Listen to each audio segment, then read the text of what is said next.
direct that the finance minister should be here tomorrow at a close sitting with members to discuss matters of mutual importance. Speaker, he gave some latitude, so the finance minister or his deputy should be able to come to. To I believe he himself is not available. He will obviously ask the deputy to come. Motivated to come. Very well. And deal with so I so direct.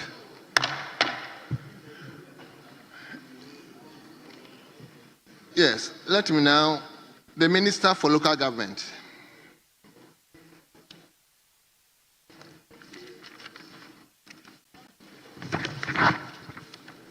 I hope you've made an application to vary the order of business. Yes, Speaker. It was the application that gave birth to my brother making further applications to the House. So, Speaker, we want to take items number 8C,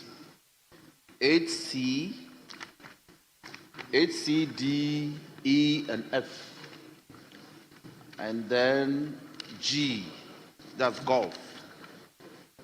Speaker, sequentially. Speaker, in making this application, I have the Minister for Local Government. Which one are you doing first? Speaker, we are taking 8C. 8C, standing the name of the for Works and Housing. Minister for Works and Housing. Mr. Speaker, the Minister is unavoidably absent, so I pray that the Minister responsible for local government, chieftaincy and religious affairs take this on behalf of the Minister for Works and Housing for us. Mr. Speaker. Yes, I know it is. I so move. Speaker, my good friend, I cannot oppose my good friend laying the paper, the Honorable Ahmed. But the Minister for Works and Housing has a dependable deputy who, yes, he has a deputy who is a member of parliament. So, no, I will support you, but wait. Why is, so the deputy is also not here. The minister is not here. The deputy is also not here. Hey! All right, no problem. You proceed. Proceed. Very well. Honorable members, the application. Speaker, these are very important matters. Speaker, if you may recall, the President cut short for the phase 2 of the Ketasi defense project over the weekend. The minister, as I speak, the minister and her deputy are back at the project site with some consultants who are supposed to no, I spoke to them this morning, and they are there with the consultant and some directors so that the project can take off with alacrity. So it's not by deliberate design for them to refuse to be here this morning, Mr. Speaker. Well. Yes. Honorable members, the application. Before he proceeds, Speaker, there is no problem. He shouldn't go into defense. He should just accept it. Because if it is the case that they are Blekusu, yes, I read the news on the internet. Yes. So they are still sojourning at Blekusu. Fine. There is no problem. They are still at Blekusu. That's fine. But they must prioritize the work of Parliament. At least the minister can be at Blekusu. Then the deputy can rush to Parliament, all in the spirit of resetting. You said you are resetting Ghana. How can the minister and the deputy, all of them, be at Blekusu at the same time? Why? The deputy can come and lay the papers, and the minister will be there.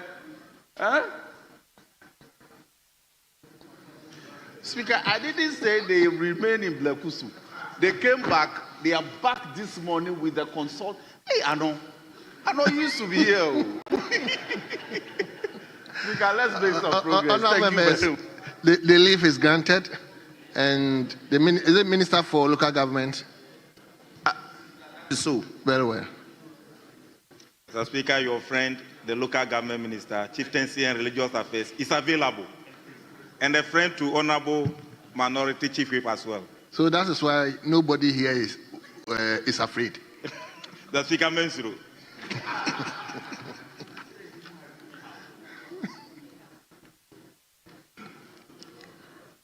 Annual National Progress Report of the National Development Planning Commission on the...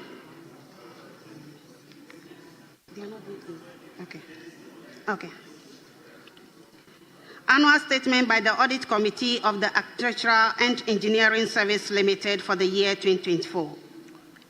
Honourable members, the statement has been duly presented. I direct that the statement is given to the Works and Housing Committee for consideration and report.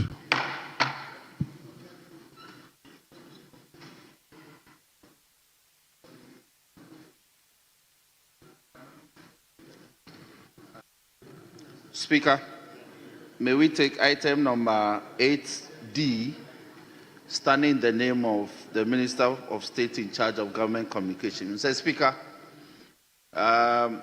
I stand on my earlier submissions to pray that the Minister responsible for local government takes that one as well. The leave is granted. No, it's not a breakusu. The leave is granted. Annual statement by the Audit Committee of the State Interest and Governance Authority for the year 2024. Honourable members, the annual statement has been duly presented.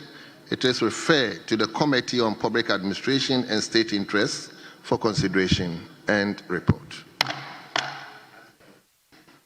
Mr. Speaker, may I pray that we take item number 8E, standing in the name of the 8E, echo. Echo. Standing in the name of the Minister for Energy and Green Transition. Mr. Speaker, once more, may I pray that the Minister in charge of local governments, Chieftaincy and Religious Affairs, does the honors and lead the paper on behalf of the Minister for Energy. Yes, leave granted. Annual statement by the Audit Committee of the Ghana Grade Company Limited for the year 2024. Honourable members, the annual statement has been duly presented. I direct that the statement is given to Committee on Energy for consideration and report. Speaker, may I pray that item number 8F, standing in the name of the Minister for Local Government, Chieftaincy and Religious Affairs, be now taken. Speaker, in doing so, I pray that items number F, Roman numeral 1 to Roman numeral 22 be taken. Speaker. Very well.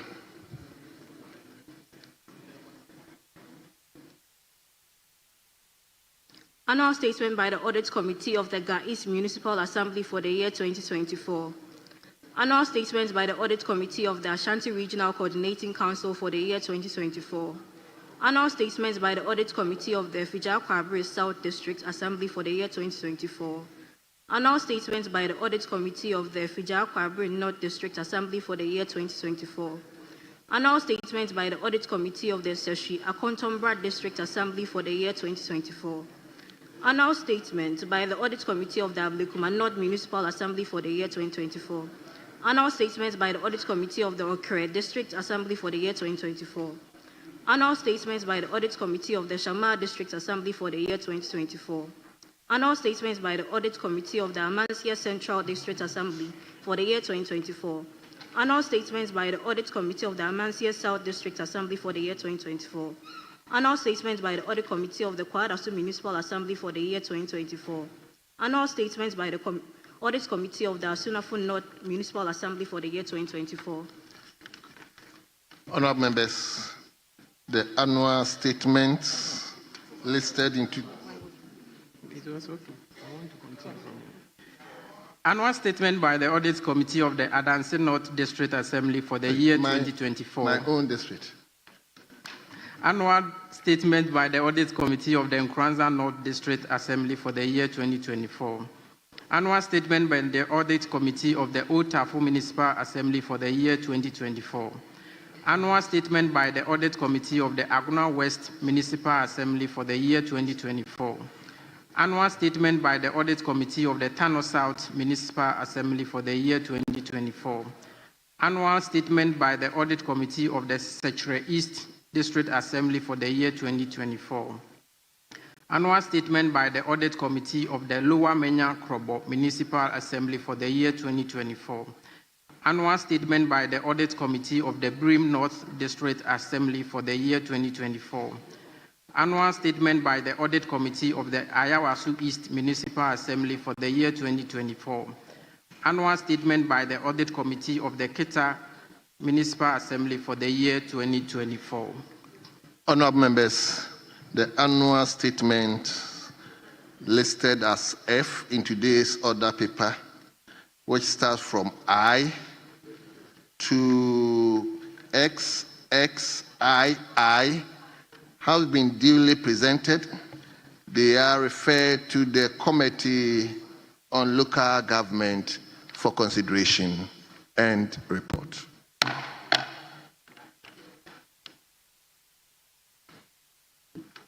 Speaker, Yes. may I further pray that item number 8, golf, 8G, be taken. Speaker, in doing so, item number 8G, Roman numeral 1 to 131 be taken and blocked because of the sheer number that is listed. So if the Hansard can capture from item number 8G1 to 8G1, Roman numeral 131. I so move, Mr. Speaker. Thank you very much. Yes, Speaker, I recalled earlier on I related to my colleague on same subject matter, and he had raised concern about some errors. I don't know if these errors have been rectified already, if these records have been rectified. If it's the case that it's been rectified, then I'm sure we can proceed now. Speaker, there were cases of misnomer, that is misnaming of the instruments, so they've been corrected. And so, Speaker, on that note, I pray that they be taken. Well, who is doing that on behalf of the minister? May I pray the Minister for Local Government? Energy, Minister for... Yes. No, he has done a lot. Probably Minister for Health. Health, okay. We pray the Minister for Health to do this on our behalf. Timber utilization contract between the government of the Republic of Ghana, represented by the Ministry of Lands and Natural Resources, and NASMO Company Limited in respect of the Mpameso Forest Reserve within the Doma Forest District of the Bono region. Timber utilization contract between the government of the Republic of Ghana, represented by the Ministry of Lands and Natural Resources, and Ajochesan Company Limited in respect of the Mpameso Forest Reserve within the Doma Forest District of the Bono region. Timber utilization contract between the government of the Republic of Ghana, represented by the Ministry of Lands and Natural Resources, and Evans Timbers Limited in respect of the Nueng South Forest Reserve within the Takwa Forest District of the Western region. Honorable members, like the application made to me by the Chief Whip, the utilization contract spans from page 4, page 5, page 6, page 7, page 8, page 9, page 10. Speaker, all the way to 24. All the way to page 24. So the table cannot read everything verbatim. So I assume that everything has been read. So table, let the answer captured as if it has been read in full. So honorable members, the item listed G, 8G, have been duly presented. They are referred to the Committee on Lands and Natural Resources for consideration and report.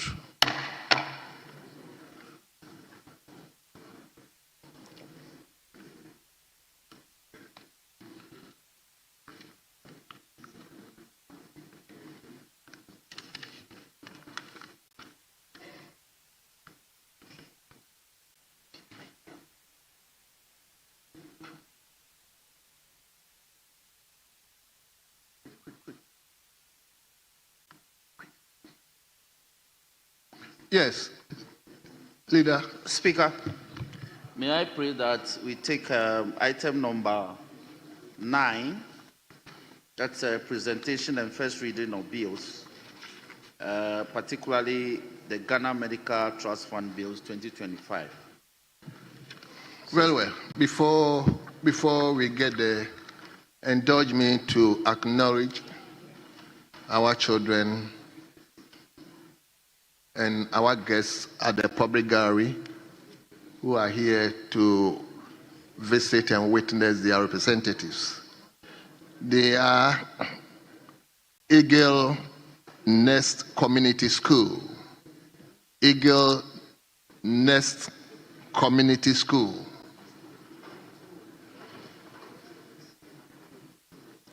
They are being led by Daniel Oredu, who is the head teacher, and the school is located in the Asin Central constituency. Asin Central constituency.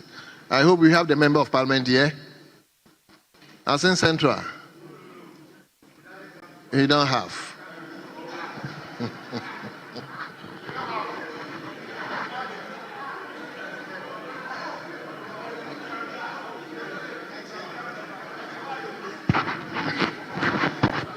Yes, Chief Whip, let's hear you. Speaker, the member for Asin Central is a regular member and active participant in this house. Mr. Speaker,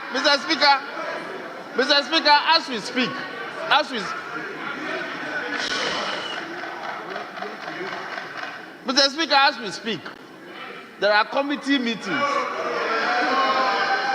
Mr. Speaker, in fact, as we speak, the Lands and Natural Resources Committee is meeting at the DFN auditorium, considering the timber resources instruments. Mr. Speaker. Thank you. They know. Thank you. That information shouldn't go to the record. Thank you very much. The honorable member is a regular participant, active participant. So you are welcome. On his behalf, I welcome you. Thank you very much. The second school is Bells International School. Bells International School. They are being led by Felix Denyagre, who is a teacher, and the school is located in the Tema West constituency. Tema West constituency. Do you have the member here? Yes. Lawyer, your children are here. I hope you take care of them. Very good care of them. Very well. Thank you. The third school is Upwind Academy. Upwind Academy. Yes. They are also being led by Vida Minta, who is the secretary, and the school is located at Ashaman. Do you have Ashaman North constituency? The school is located at Ashaman constituency. Well, it has been written Ashaman North, so that's why I wanted to find out. Upwind Academy. So you are all welcome. We wish you. Yes. Speaker, the record should be corrected to reflect that it is Ashaman constituency, not Ashaman North constituency. The record should reflect that. Thank you. Very well. Yes, records, table, take note of that. So, our children, you are welcome. We wish you well. You should be motivated enough to study hard so that tomorrow you take our place when we are no more here. You are welcome. Yes. Thank you, Mr. Speaker. Mr. Speaker, as members of Parliament, when the House started giving recognition to students and guests at the gallery. The practice that we used to do in the 8th Parliament was to make sure that the director in charge of public engagement gives the itinerary of students or people who will be visiting the house each day to be put on each of the caucuses platform, so that members are aware. And when a member has an engagement with either a minister, a committee meeting, or other place, he will prioritize plenary, because plenary is not the only work that we do. And that is why it is necessary for the Director of Public Engagement to be linking up with the whips and giving them the names of schools that will be visiting the house on each day, on daily basis. I hope that practice should be revisited. Thank you, Mr. Speaker. I think that's a good advice. Yes. Let me assure my senior brother who left this seat for us that the business committee has considered this. So not only visitation of schools to the house, but also statements standing in the name of members, when it will be taken, will also reflect in the business statement as well as on the order paper, so members will know, and such other matters. So it's a very laudable idea that the business committee has already taken cognizance of. So I want to assure you that. Thank you very much. Yes, Honorable Comfort Deyo. Mr. Speaker, it would be good if members who are in the chamber and their students are here, camera will zoom on them and allow them even to welcome their students, so that they see they feel their MP in the chamber. But as we are here, camera didn't zoom on Ashama conference, camera didn't zoom on Lawyer Enu, and they were not given opportunity to even wave them in the camera. And it's very, very important. Mr. Speaker, and Ashama too, we have a lot of states. So it's a United States of Ashama. United States of Ashama. We have a lot of states. We have New York. We have so many states there. I think all the suggestions are welcome. It's important that if, for instance, a school from my constituency come here, driving all the way from Fomena to Parliament, and at least we don't have that synergy, I think. So I think henceforth we take note of that. But like what the Minister for Local Government said, I think it's very, very crucial. If even we cannot do that, table the schools that will be coming, the public engagement should be able to contact the members of Parliament that your students will be here today, so that they can also, whatever they are doing, they can make time to come and meet their students. Well. So, Honorable Majority Whip. Speaker, I, as before, I'd applied for the item listed under item number 9, presentation of papers and reading of bills to be taken, particularly the Ghana Medical Trust Fund Bill 2025. Mr. Speaker, the Honorable Minister has been here since 6 a.m. 6 a.m. In fact, since yesterday, Mr. Speaker.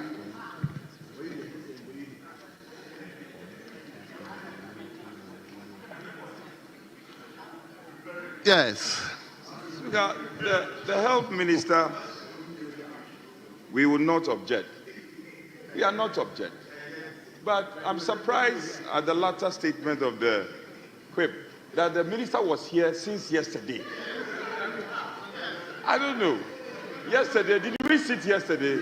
But that is why I saw honorable member for Asokole, the ranking, going to sympathize with him, that he came here yesterday.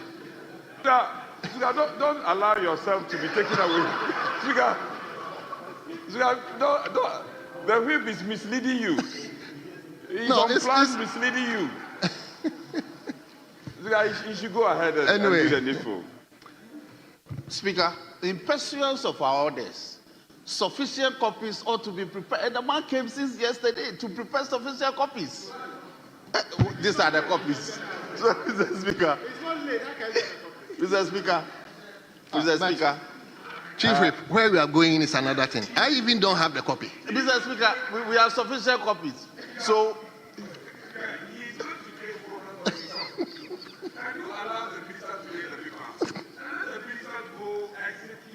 you are creating the problem for me. I only indicated how early the minister has been here. Mr. Speaker, let's make progress. He has assured that he will whip the finance minister tomorrow here. So we can understand him. I mean, for this morning, the mood of the House looks good. Not good, but it looks good. So he shouldn't disturb the mood unnecessarily. He should just allow the health minister to do his work and exit in peace. Health Minister, lay your papers.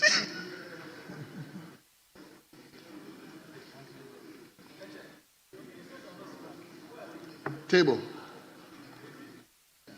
An act to establish the Ghana Medical Trust Fund to mobilize resources to finance and support the provision of specialized medical care for the treatment of persons with chronic diseases, to provide for the management of the fund and for related matters. Honourable members, the bill is read the first time and it is referred to the Committee on Health for consideration. Speaker, my indications from the sponsors of the bill is that they wish this can be taken under a certificate of urgency. So I pray that that indication be... But Honourable Leader, Mr. Speaker, the indication will be given to us by the committee. yes, It's Mr. the committee, Speaker. when they report to us, Yes. then they will tell us that due to the exigency of the report, we is praying that the House take that report on certificate of Mr. emergency. Speaker, but the practice has been that that indication must come at this point, so that in making the referral, that added information can accompany it. So in preparing their report, two separate reports can be prepared in respect of whether or not should be taken under certificate of urgency, and then the report on the committee's communications. Mr. Speaker, I thank you.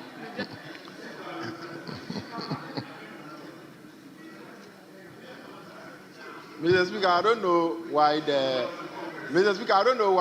health minister have turned into a backbencher and be, doing as if he wants to fly. Mr. Speaker, the taking bills through certificate of agency is one too many in this ninth parliament. How many, even university bills, you are considering it as certificate of agency? If you want us to do the work properly, you don't need to rush the bill. Why do you want to rush it? And also, Chief Whip, it is the committee that will take that decision. But if you, because of your numbers, you always say so that your committee will bring a recommendation of agency of the bill. But what is agent about some of these bills? So, Chief Whip, let us do a good work. The health minister wants good work to be done on the Ghana Medical Trust Fund, so that the right things would be done, so that we don't need to rush it, so that we don't need to start it and other interest parties will be saying that they were not consulted. That is why some of your bills are suffering. So please, let the committee do their job and don't rush it through certificate of agency, please. Speaker, the Honorable Habib, he used to sit here. Speaker, this is my 9th year in this house. The number of bills that he brought, he as the second deputy whip, he brought when he was sitting on this side under a certificate of agency. I can list that there are more than 35 in 8 years. Speaker, but we passed every single one of them without crying. I've just done about 3, and you are happy now. So, Mr. Speaker, that is on a lighter note. Well. That's on a lighter note. Well. So, humbly let the other Honourable members, given to the as I said, to deal with this matter. the bill is read for the first time. It's referred to the Committee on Health for consideration and the report. The Health Committee should look at the exigency of it and recommend to the House if we need to take it as an urgent matter. I so direct.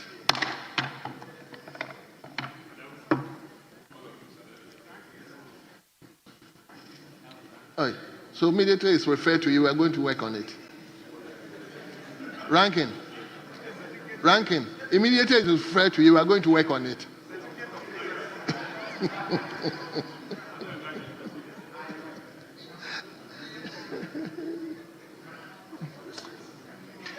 Yes. Speaker, may we revert to statements? That's item number 7. Speaker, the indications are that we have about 3 statements that you have duly admitted and prioritized for the day. One standing in the name of the member for Ashaman to eulogize our gallant women for qualifying for the semi-finals at the AFCON. So, Speaker, if that can be taken, then the deputy leader to do a co-statement in that regard.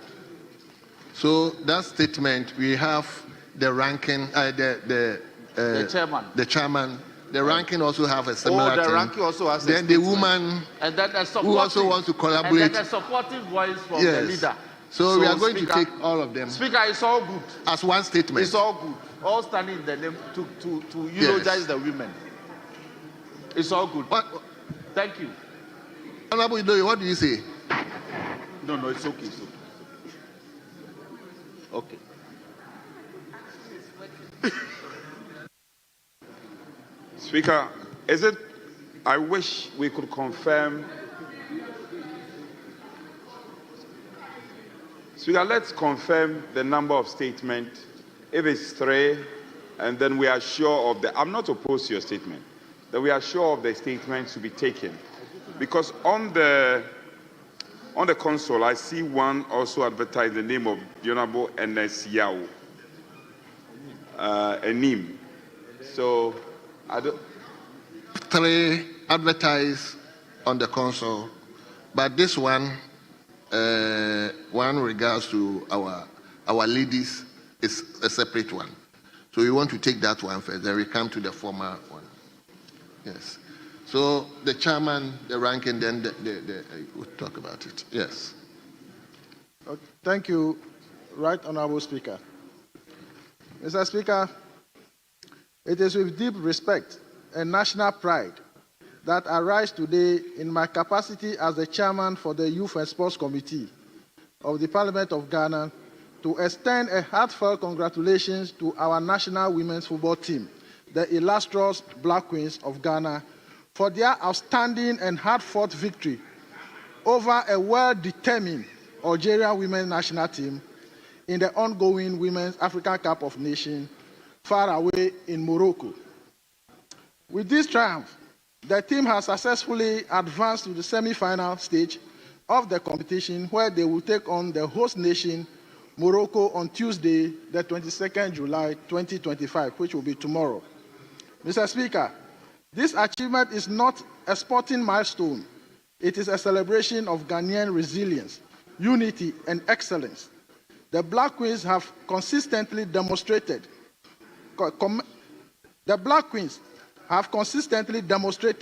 commendable resilience, focus, and commitment throughout the tournament. They have indeed represented the nation with dignity and strength on and off the field. At a time when our younger generation seeks inspiration and leadership, the Black Queens have stood tall as an embodiment of what can be accomplished through hard work, teamwork, and belief in oneself. The team's success is a powerful reminder that the future of Ghanaian sport is bright and that our women athletes continue to make us proud on the global stage.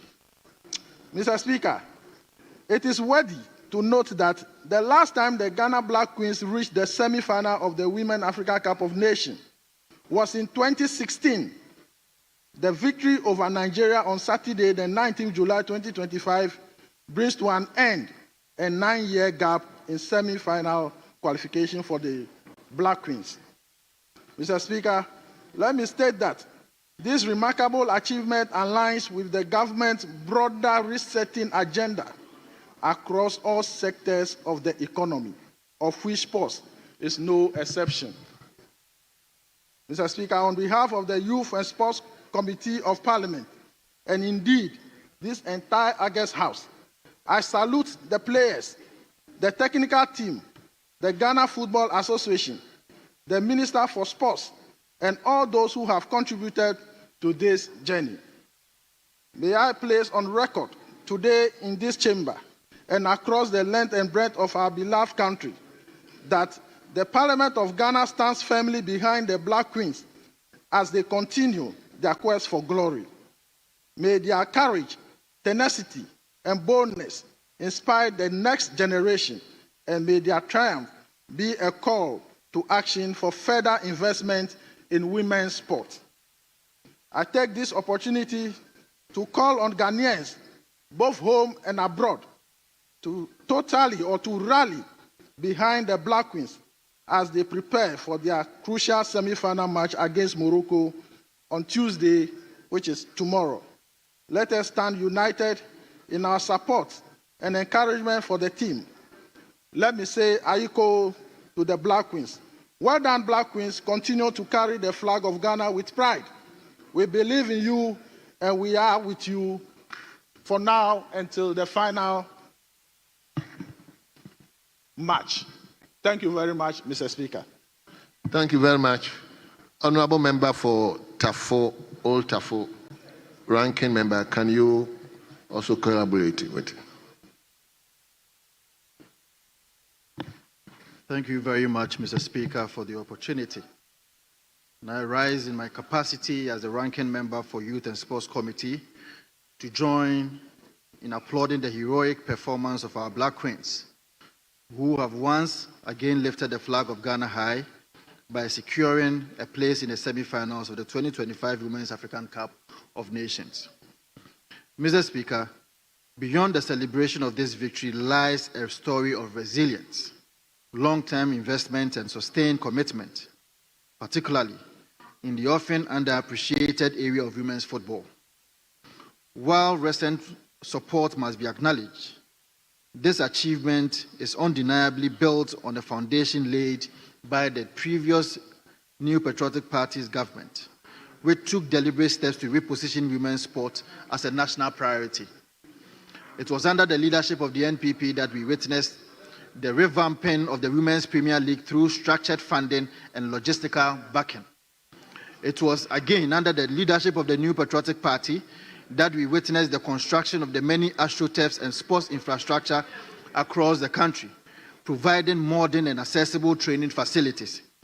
It was under the leadership of the NPP that we witnessed the development of female-focused football policy frameworks through the Ghana Football Association, supported and encouraged by a government that believed in gender equity in sports, and targeted capacity-building programs for coaches and female sports professionals to ensure quality growth from the grassroots to the national level. Mr. Speaker, these investments were not headlines.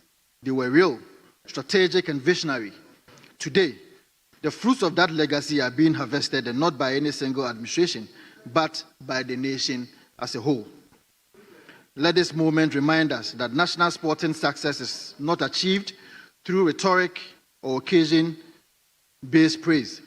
It comes through consistent, non-partisan commitment to funding, infrastructure, and talent development, especially for our women. Mr. Speaker, I reaffirm our unwavering support for the Black Queens and all our national teams. I also renew the call for a bipartisan national policy on sports development, one that will protect gains made, ensure equitable investment, and preserve the momentum for the future generations. To the Queens, we see our equal to you. Continue to carry the torch with pride. Ghana is proud of you, and history is being kind because of your sacrifice. Thank you so much, Mr. Speaker, for the kind opportunity. Thank you very much. Since the ladies are now paying at the international stage. Let me give the opportunity to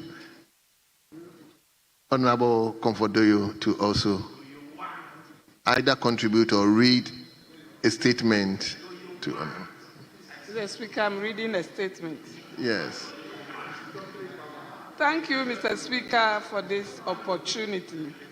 Mr. Speaker, I rise with great pride and admiration to extend warm congratulations to the senior national women's football team, the Black Queens of Ghana, for their remarkable and steady progress in the ongoing Women's African Cup of Nations tournament.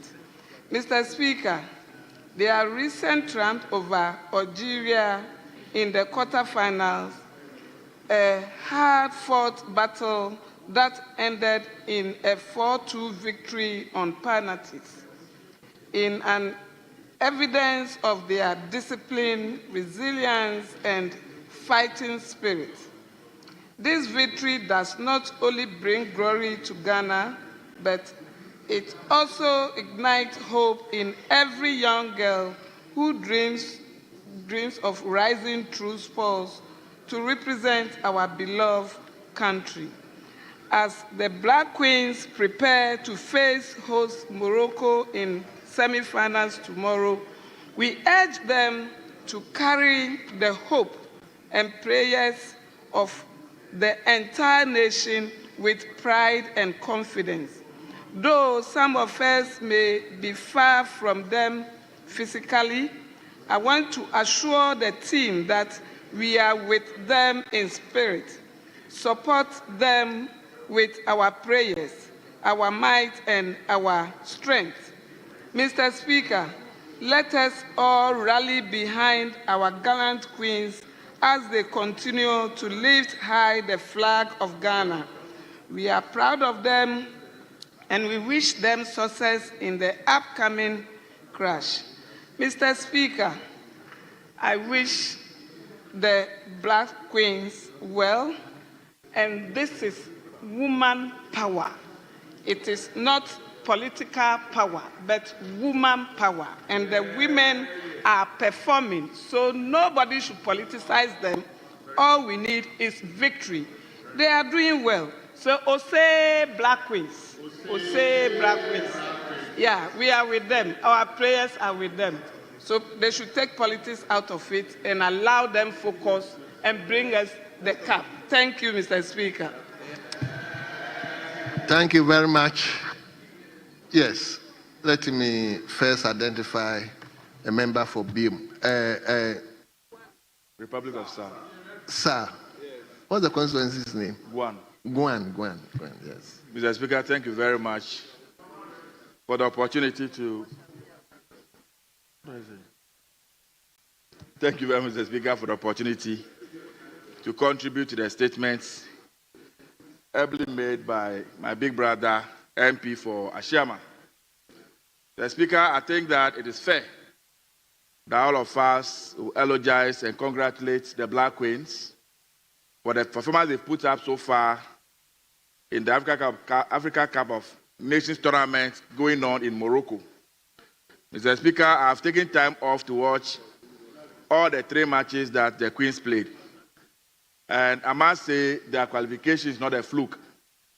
They have shown that they are committed and that they've prepared adequately, and that is why we are seeing the kind of results we are seeing. I can only pray and hope that even as they meet the host nation, Morocco, tomorrow, they will perform to the admiration of all and qualify to the finals of the tournament. Mr. Speaker, I want to also thank Honorable Doyo, who admonished all of us to try and take partisan politics out of national sports. Ordinarily, I would have responded to my brother from the other side when he said we should congratulate the MPP for the foundation they laid, for which the Black Queens are performing the way they are performing. Because the people of this country for the past 8 years, the 9 years, but you're also going there. The national team has been in a sabbatical leave. Honorable, you're also going there. I'm avoiding it. I'm just avoiding it. So avoid that. Avoid that. So that's how I've asked him to. No, I'm always saying that Ghanaians are happy that our football is back from sabbatical leave. Ghanaians will see victories as we move on now. The national team, the Black Stars that was struggling so much to even qualify to the World Cup, as we speak right now, the performance is there for all to see. I am very, very confident we are going to qualify. But, Mr. Speaker, on a more serious note, I think that as a nation, we have not paid particular attention to female football in this country. If you check the history very well, Mr. Speaker, the Black Queens is the first national team, national team ahead of the Black Stars, to have qualified to the World Cup. And even at that World Cup, they performed quite well. And I think that we have not invested so much in terms of infrastructure and logistics that we need to be able to bring that sport up. I have always argued, Mr. Speaker, that if we pay attention to sports, especially football, this whole subject of what employment that all of us are talking about, we will be able to reduce it by some 70%. Because in the football ecosystem, almost every professional is needed there, right from the driver to the horticulturist, to the cleaner, to medical doctor, to the pharmacist, to the engineer, to everybody is needed in that area. And so if we pay attention and we develop the infrastructure and we do like other nations are doing, I believe that we can use football in particular to solve unemployment in our country. And so let me end once again by congratulating them and urge them on that the whole of Ghana is behind them. We are going to pray for them. We are going to support them. My prayer is that by close of day tomorrow, the match starts at 7 p.m., Ghana would have emerged victorious against the host nation. I thank you very much, Mr. Speaker, for the opportunity. Thank you very, very much. Yes, let me go to Oforiku.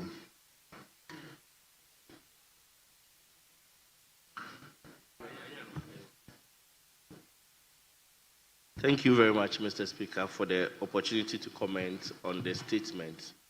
Mr. Speaker, I wish to congratulate the Black Queens for this remarkable achievement. And I know this achievement was not achieved on just an easy way, but then through hard effort and a lot of preparation. I believe if we followed our women's sports, most of the times we fail to support them through the needed resources. And it's my hope that the GFA and the sports ministry this time around will not fail our women, but they make due the resources that will push them to the finals. Watching the women play on that very day, Mr. Speaker, I had goosebumps because mostly if you watch Ghanaian matches and how we fare in penalties, one will have no doubt that it wasn't going to be an easy task. But then let me single out the goalkeeper, Cynthia Conlan, who saved 2 penalties, which propelled us to the semi-finals. And as I congratulate all the other team members for their great effort, I want to say that we should also take a second look at our investment in sports. I've seen the budget to the Ministry of Sports, and Mr. Speaker, fairly, I think the government must take a second look and support the Ministry of Sports by adding some more funds to what has been given to them. When you look at the agencies under the Ministry of Sports, like the Winneba Sports College and the other agencies, Mr. Speaker, they are inadequately funded to the extent that even skills within the sports sector is inadequate. And we need to train more professionals within the sports sector so that they can also train our athletes and sportsmen. So on that note, I am hoping the government, the finance minister, will take a look at our sports and also consider adequate funding, which will then propel us to win more trophies for this country and also enter into matches that will bring glory to this country. Mr. Speaker, on that note, I wish to thank you for the opportunity. Thank you very much. Let me give the lady the opportunity. Thank you very much, Mr. Speaker, for the opportunity to contribute to the statement this afternoon. Mr. Speaker, I'm very proud of our female team because their performance was, in fact, for some time I've stopped watching football, but watching them play made me feel very proud. And I have to congratulate them and also plead with all Ghanaians to pray with them. We should all support them. The government should support them. Everybody, in fact, we should go on our knees and pray with them so that tomorrow's match will be a win-win-win for Ghana because they have to go to the finals and bring the trophy home. Yes. That's what we are wishing for them. Women are making us proud everywhere. Even in Parliament here, women are making us proud. And I pray and plead that the astroturf that were done previously, which was washed away by rains, will be fixed because the sports minister has assured us that astroturfs will be fixed. The ones that were washed away by rains, which was done by the previous government, will all be fixed. And our women... And our women will have... Will you sit down for me to talk? Sit down, let me talk, please. Honorable Member for Biakoye. Mr. Speaker. Honorable Member for Biakoye. Yes, Mr. Speaker. You are making good contribution. Thank you very much, Mr. Speaker. Like I said... Honorable Member, you see, all the good things you've said, the little... Which one? You just added, have you seen? I didn't say anything wrong, Mr. Speaker. Okay. Mr. Speaker. Mr. Speaker. Thank you very much, Mr. Speaker, for this opportunity. And as I said earlier on, the astroturf that were washed away by rains, the current government will fix them all. Honorable Member for Biakoye. Honorable Member for Biakoye. No. You see, let me go back to our standing orders.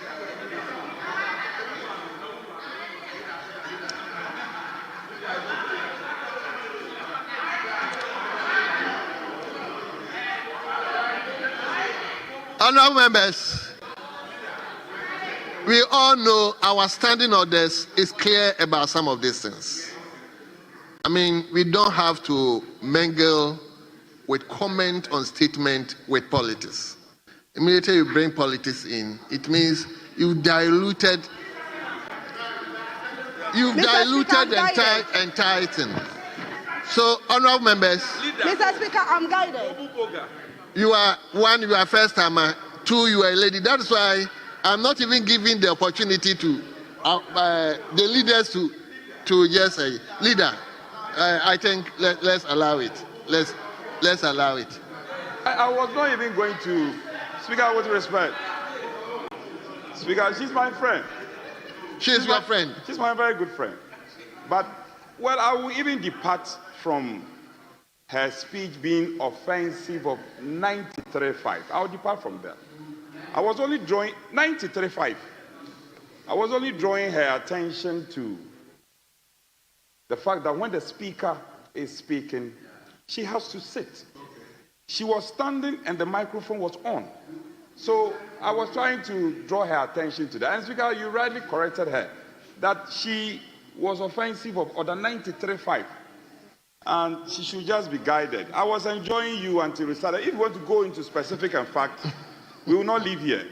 Because I am aware we inherited about 3 astroturf. And we left so many of them. So please, Honorable, stay clear of the politics. Stay clear of it. And then just make your point. Make your point. Honorable members, let's be guided, please. Let's be guided. So, Honorable Emmanuel, you see, I'm not seeing you. I want to give the opportunity to the first timers and the ladies. So let me go to Ekuyapim. Is it Ekuyapim South? Yes, Ekuyapim South. Oh, Honorable Biakuye. Honorable member for Biakuye. Are you not done? Oh, okay. Just complete.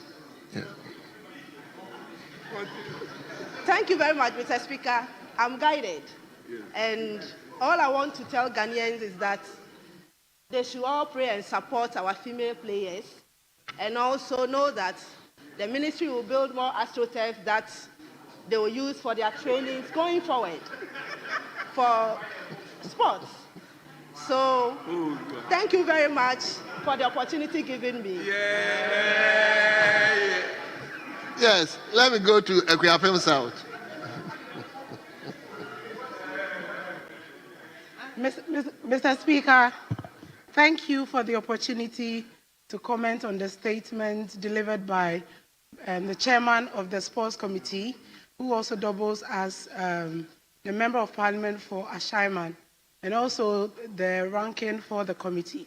Mr. Speaker, as a member of the Youth and Sports Committee, I stand here with much pride and a lot of joy in my heart, seeing the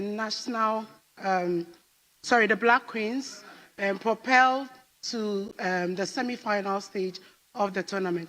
Mr. Speaker, they reached the semi-finals by defeating Algeria in a penalty shootout 4-2, where Cynthia Clonam was able to make some 2 crucial saves on the day.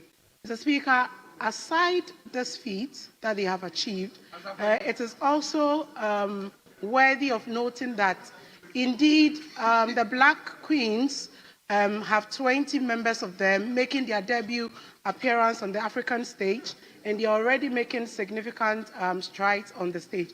Mr. Speaker, aside their first match, which did not really go as expected, or we did not get the results as we were expecting, Mr. Speaker, almost every game that they have played, the women from our side have received the most valuable player award, with Grace Asantua winning the woman of the match against Algeria.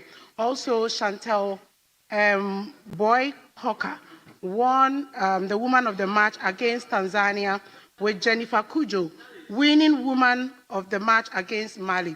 Mr. Speaker, this feat that the Black Queens are chalking is quite monumental, because they have been able to break the 9-year hiatus, which is increasing our sense of pride for football. So, Mr. Speaker, I stand here to congratulate the Black Queens for the significant strides that they are making in advancing to the semi-finals. I'm believing that destiny will make them lift up the trophy and bring it home at the end of this tournament.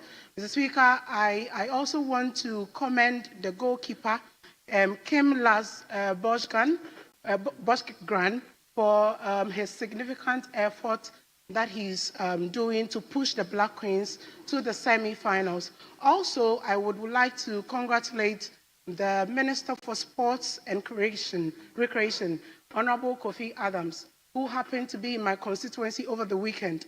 Mr. Speaker, this aligns with my vision in the constituency of Ekuyapim South to harness and develop talent at the grassroots level. So on that note, over the weekend, the Minister for Sports and Recreation made it a point to visit my constituency, where I held a tournament for the sports, for the youth in my constituency. And Mr. Speaker, they performed outstanding, and I was brimmed with so much joy, making me know that indeed our national football has a lot of potential. The future is brimmed with a lot of opportunities if we invest right in the youth that we have today. So, Mr. Speaker, on this note, I call on the Minister, our committee, and the government to increase funding or prioritize women's football in our budgeting so that we can have a lot of funds to support these women. Again, Mr. Speaker, most of the facilities are not in good shape, and I encourage the sports minister also to be able to improve the facilities that we have in our various sports and to be able to support the women to advance and lift the trophy home. Mr. Speaker, on this note, I want to commend the makers of the statement, Honorable Comfort Doyo being the chairperson for the Women Caucus. I also want to commend my chairman and the ranking for this all-important statement to congratulate the Black Queens for the feat that they have chalked in the WAFCON Cups. Thank you very much, Mr. Speaker, for the opportunity. Thank you very much. Yes, I'm going for the first timers. Yes, Sunyani, is it Sunyani East? Yes. Honorable, thank you so much, Mr. Speaker, for giving me the opportunity to make comments about the makers of this statement. I commend all the makers of the statement. Mr. Speaker, I think this is the time that I think we should congratulate our Black Queens for doing this particular thing for Ghana. Honestly, Mr. Speaker, the Black Queens, I think since 1998, we're having ladies team in Sunyani. We have the telecom ladies and then the female players for Ghana Prison Service in Sunyani. They were all fighting to get to this position where our sisters have brought Ghana to. This means that I think the Minister of Sports and the Minister of Education should make sure that our sisters in the lower schools can get opportunity to play. We can annex them early so that they can play for the Ghana Black Queens. Honestly, they've made us proud. My sister happened to be a player who was playing for Ghana Telecom. Since then, I follow, female football in Ghana. And with this, I think this has been her dream to see the Black Queens getting to where they are now. We pray that they can bring the cup home. My sister's name was Asma Abdulaziz. Now we pray that they can bring the cup home. And with this, it tells us that we need to put more eye on the Ghana sports, to the leisure sports, not only the, the Black Stars. Now that I think the Minister of Youth and Sports has made sure that we support the Black Queens, see where they've taken us to. This means that if the Minister of Sports should put eyes on the leisure sports, we can bring Ghana the honor that it deserves. We say congratulations to our ladies and our sisters. God bless our homeland, Ghana. Thank you, Mr. Speaker. Thank you very much. Yes. Okay. Yes, my brother. Which constituency? Pandu. Honourable members, indulge me to just focus on the first timers, please. Yes. Mr. Speaker, thank you for the opportunity. I think the statement that has been made has brought to the fore some sports that it's the unifying force of sports has been brought to the fore. It's one event, or it's one issue that brings all of us together as a nation. And when our women, and no less a group of women, young women, have taken this up and have done so well, we should all, as a country, commend them. So I am happy that it's happening on the floor of Parliament, and we are all supporting. Mr. Speaker, I'd like to use this opportunity to go a bit into history. And it is important that on this day we use this opportunity to also commend people, especially women who have contributed in no small way in advancing sports in this country. And I can mention the history from historical accounts. You would notice names that stand out and have made tremendous contribution to sports and soccer in particular. And names like Priscilla Hagen, names like Janet Ejiri, Portia Boache, Abby Hoffman, all for football or soccer for that matter, then you can also mention names like Teresa Abba, Claudia Schumann, and Elizabeth Enim for athletics and tennis.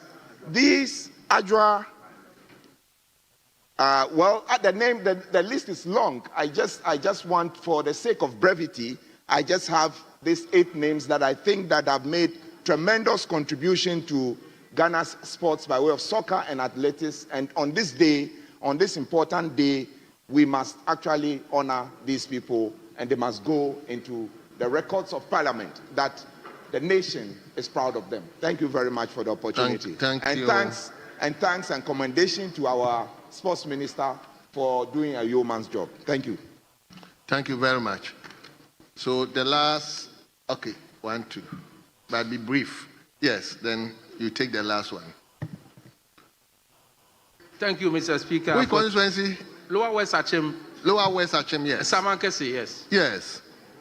Thank you, Mr. Speaker, for the opportunity.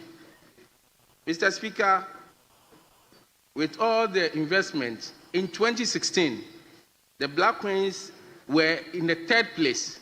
2018, they were knocked out in the group stage. 2020, it was cancelled. 2022, they did not even qualify. 2022, they did not even qualify. 2024, at the quarter stage. Now in 2025, we are in the semi-finals. So, Mr. Speaker, the good side is my friends in my constituency were so happy on last Saturday. Honorable, hold on. Honorable members, please. He started 2016, we were in the 3rd place. Yes. So I don't see anything wrong with what is going on. No, Mr. Speaker, in 2016, we were in the 3rd place. But with all the investment... Please. Mr. Speaker, all the investment, in 2020, we were knocked out in the qualified stage. Mr. Speaker, 2025, we are in the semi-final stage. Now, the good side is my people in the constituency are so happy that last Saturday they won my betting this thing, and the tax, there was no 10% tax. There was no 10% tax out of what they won. Mr. Speaker, hold on. Mr. Speaker, I'm guided. Honorable member, hold on. Yes. Mr. Speaker, so we pray tomorrow. Honorable member, hold on. Okay. Honorable, hold on. Yes, Honorable Bapi. Hello, Mr. Speaker. Thank you for the opportunity. Mr. Speaker, clearly, the gentleman is clearly deviating from the norm. I mean, what he's doing doesn't hold water, and it doesn't also encourage parliamentary debate. We are seriously making debate, and now you are diverting to by bets, and I mean, you want to encourage Chacha in Asmakese. That is not a good thing to do. Encouraging Chacha in Asmakese. Because he has to withdraw that part of the, so that, or we have to expound it for the. It's legal. Betting is legal. Mr. Speaker, betting is legal, and the past administration were taking 10% of their win. So now they are happy because when even they win, the 10% is not taken. So we pray tomorrow match, we win tomorrow match, so that they will get their money in full without any 10% of their win. Thank you, Mr. Speaker, for the opportunity. Yes. Last one. Oh, okay. Then hold on. Let me. Yes. Who is speaking? I thought. No.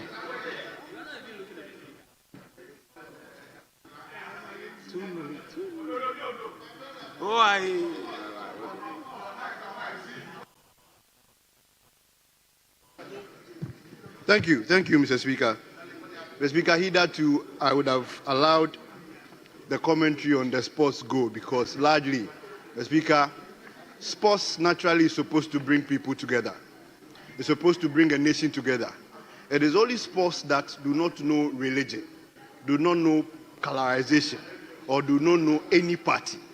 Mr. Speaker, when the impression or the mantra gets to be like we are taking credit and politicizing the sports that we all enjoy, Mr. Speaker, we are bringing a huge division into Ghana. Mr. Speaker, it is bringing a huge division into Ghana. I will encourage that. We have been preaching, bring back the laugh, and we encourage all forms and sort of things that will encourage our sports, encourage our women, encourage our men. So when we begin to make it look like at a certain regime, sports and our sporting activity wasn't doing well, and a certain regime, our sporting activity is doing well, Mr. Speaker, then you let other people align. No, you can enjoy the fact, but you let other people align. Mr. Speaker, if tomorrow they play and woe betides, I'm not praying for doom, they lose. Now you are giving the other people the opportunity to come and hit you hard because you are politicizing the sports now. Mr. Speaker, I will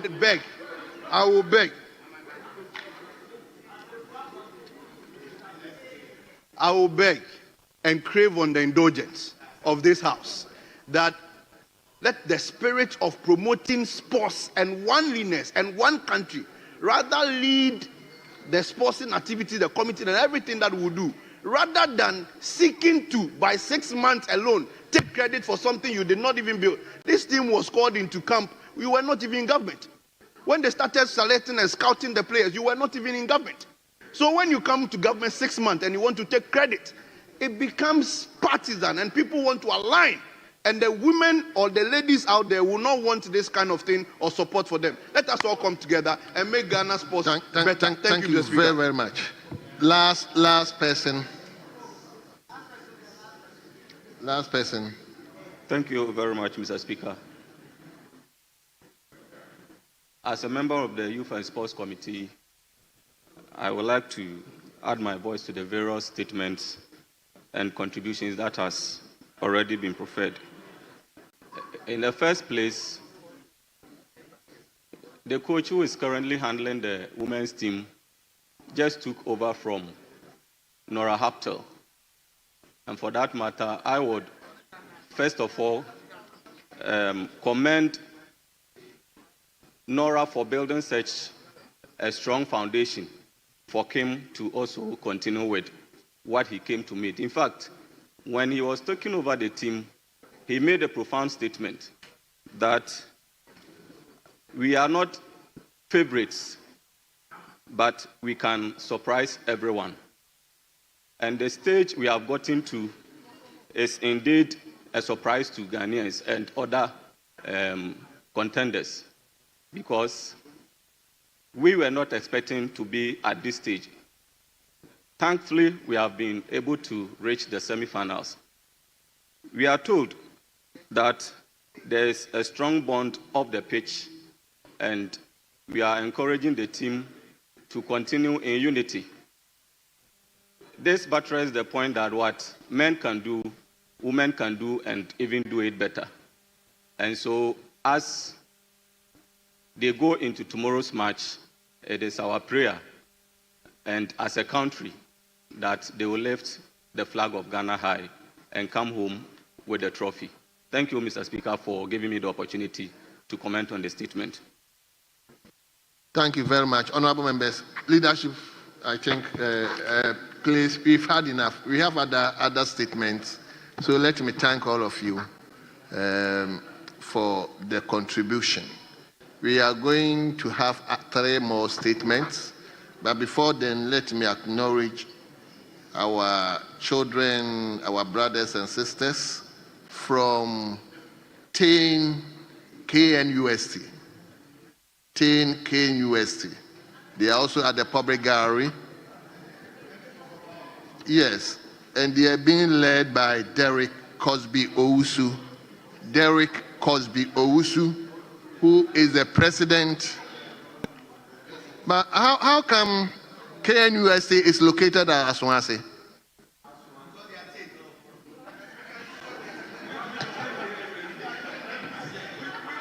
Mr. Speaker.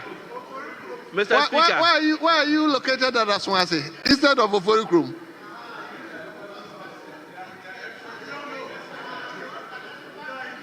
Yes, member for Oforikrum. Mr. Speaker, they are in my constituency in Oforikrum, but I feel their visit to Parliament has been politicized because they are Tain. So they want to identify with Honorable Muntaka. The reason Aswasi was situated to them.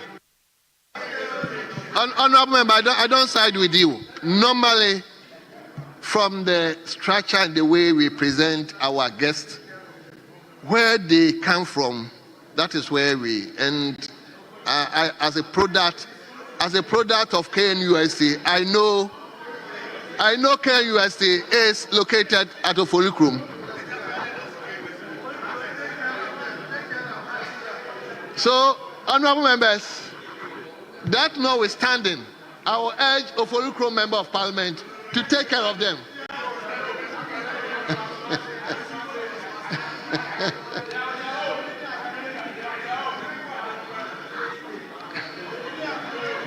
So, you are welcome. We wish you a fruitful stay. I hope you are studying, and we wish you well, and have a fruitful discussion and fruitful stay in Parliament. You are welcome.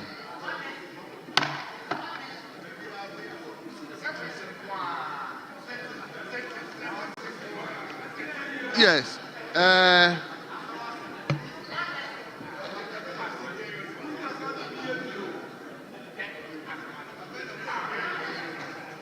Is a member for Chiriponi here? Chiriponi, are you here?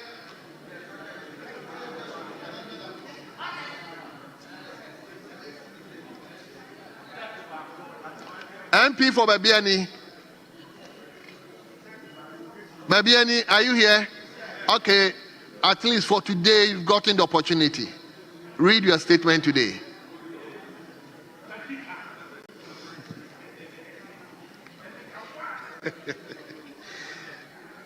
Thank you, Right Honorable Speaker, for this opportunity.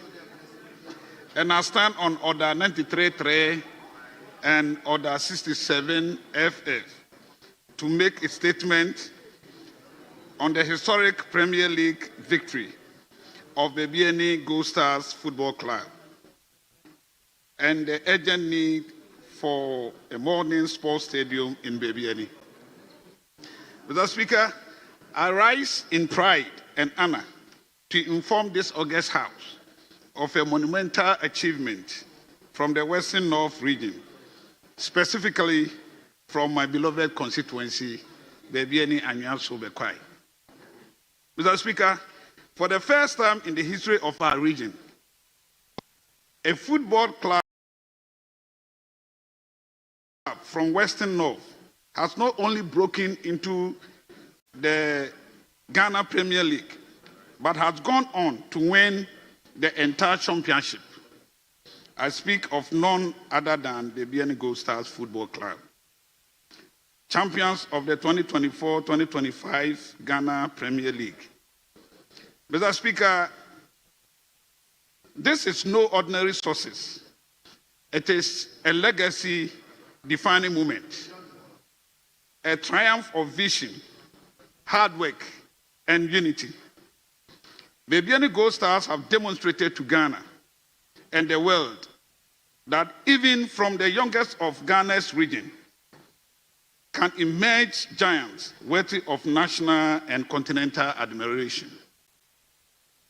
Mr. Speaker, this victory is a reflection of the collective spirit of the BNE people, our youth, our traditional leaders, our businessmen and women, and our fans. A special mention must be made about the late Aibe, a loyal supporter whose memory lives on in this milestone. We also honor our chiefs, particularly Nanano, whose spiritual and moral support has been invaluable, and Ashanti Gold, whose partnership with the team provided the power of corporate community collaboration. Mr. Speaker, while we celebrate this historic feat, we must confront a painful truth. Despite winning the league, Babiani Gold Star will not be able to host CAF Champions League matches in Babiani. The reason is simple, but deeply unfortunate. We do not have a stadium that meets CAF standards. Mr. Speaker, this means Babiani and the entire Western North region will be denied the immense economic, social, and emotional benefit of hosting continental football. Benefit that includes increased tourism, growth in local commerce, job creation, and a renewed sense of regional pride and unity. Mr. Speaker, this situation is unacceptable. I therefore rise to strongly advocate for the immediate construction of a modern sports stadium in Bibiani, a regional sports infrastructure that can serve as a hub for not only football, but athletics, youth development, and national sporting activities. Mr. Speaker, this must not be a temporary fix. We need a stadium with proper seating capacity, dressing room, floodlights, media facilities, accommodation for visiting team. The people of Babiani and the Western North have proven that they are ready. It is now the turn of the nation to match their dedication with investment they deserve. Mr. Speaker, in the spirit of national unity, celebration, and recognition of excellence in Ghana football, I humbly appeal to you and to the leadership of Parliament to consider Babiani Gold Star Football Club as one of the teams to play in this year's Democracy Cup organized by Parliament. Mr. Speaker, there could not be no better way to honor this historic victory and showcase the talent of our champions to the rest of the country and the world than to see them participate in this national event, a fitting platform to reward merit and inspire more youths across Ghana. Mr. Speaker, this is the time to build now.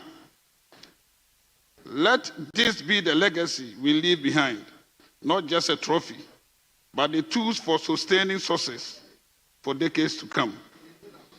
Let us give our youth something to dream about. Let us bring continental football home to Bibiani. Let us build a modern stadium that honors the dreams of our region.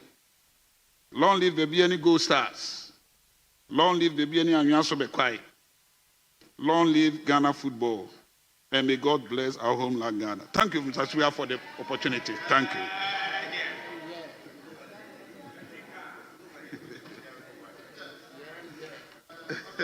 Honorable Colonel Damoa.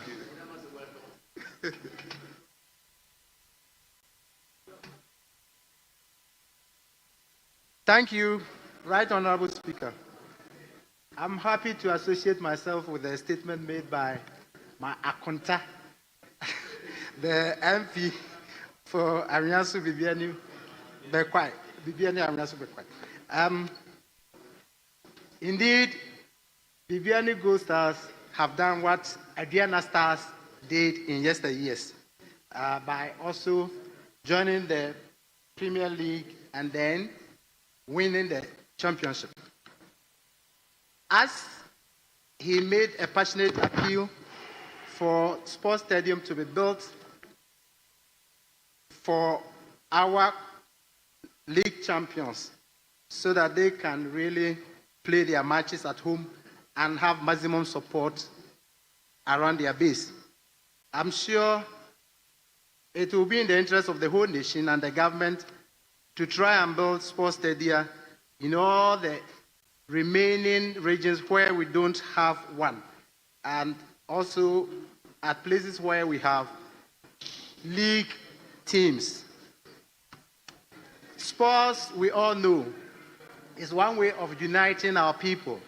And so if we have a way of developing, providing the necessary infrastructure, it goes a very long way to help in national unity.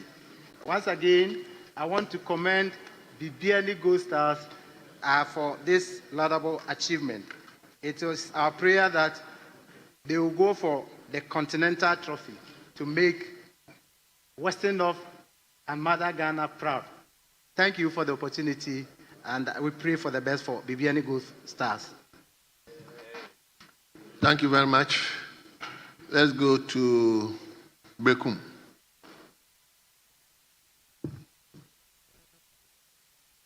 Thank you, Mr. Speaker.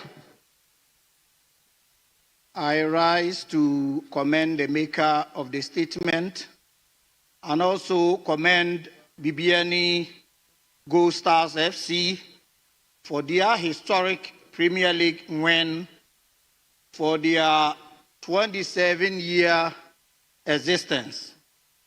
Mr. Speaker, I would like to associate with the predicament of the Honorable Member, Honorable Bright Asamoah Brefo, and with your leave, I will copiously make reference to paragraph 5 of his statement, where he said, "While we celebrate this historic feat, we must confront a painful truth. Despite winning the league, Bibiani Gold Stars will not be able to host the CAF Champions League matches in Bibiani.